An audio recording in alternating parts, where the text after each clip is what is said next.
നമസ്കാരം മക്കളെ, നമുക്ക് പഠിക്കാം. ഇന്ന് നമുക്ക് ഓയുടെ ചിഹ്നം വരുന്ന കുറച്ച് വാചകങ്ങൾ പഠിക്കാം. ആദ്യം പഠിക്കുന്ന വാചകം നേരത്തെ പോയി വരൂ. ആദ്യം നേരത്തെ എന്നാണ് എഴുതുന്നത്. നേ ആവാനായിട്ട് നായുടെ കൂടെ ഏയുടെ ശബ്ദം ചേർത്ത് എഴുതണം. അതിനായി ഏയുടെ ചിഹ്നം ചേർത്ത് നാ വരച്ചു. ഇപ്പോൾ നേ എന്നായില്ലേ. നേരത്തെ തേ എന്ന് ഉച്ചരിക്കുമ്പോൾ ത എന്ന കൂട്ടക്ഷരത്തിന്റെ കൂടെ എയുടെ ചിഹ്നമാണ് കേൾക്കുന്നത്. എയുടെ ചിഹ്നം എഴുതി തായുടെ കൂട്ടക്ഷരവും എഴുതി. നേരത്തെ. പോയി വരൂ എന്നാണ് കേട്ടോ അടുത്ത് എഴുതുന്നത്. പോയി വരൂ. പോയി ഓ എന്ന ശബ്ദം പാ ചേർത്തിട്ടാണ് എഴുതുന്നത്. പോയി വരൂ എന്നടുത്തത് എഴുതാം. വരൂ. നേരത്തെ പോയി വരൂ. അടുത്ത് നമുക്ക് ചോറും മോരും കഴിച്ചു എന്ന് എഴുതാം. ആദ്യം ചോറും എന്നാണ് എഴുതുന്നത്. ചോ എന്നാവാനായി എയുടെ ചിഹ്നം വരച്ച് ചാ വരച്ച് ആയുടെ ചിഹ്നവും ചേർത്തു.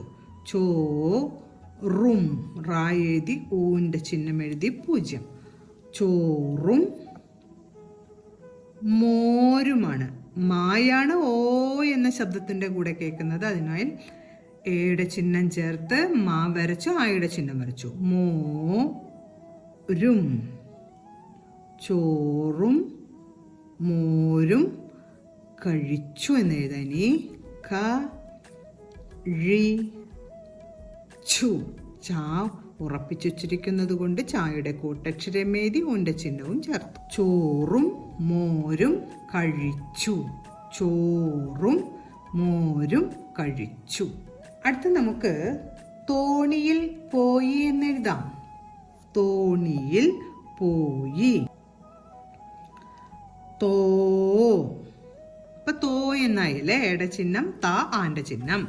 തോണിയിൽ നാ എഴുതി ഈയുടെ ചിഹ്നം. തോണിയിൽ യാ എഴുതി ഈയുടെ ചിഹ്നം. തോണി ഇനി എന്താ വേണ്ടത്? ഇൽ.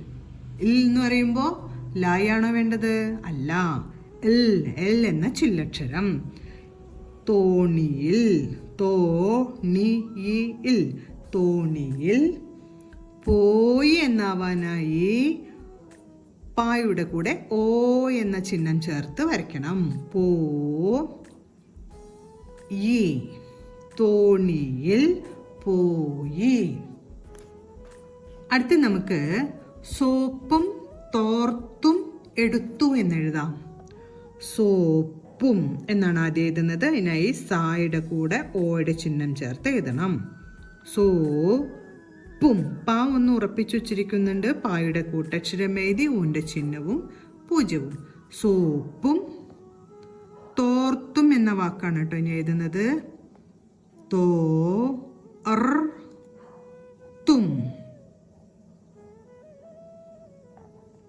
സോപ്പും തോർത്തും എടുത്തു എന്നെഴുതാം.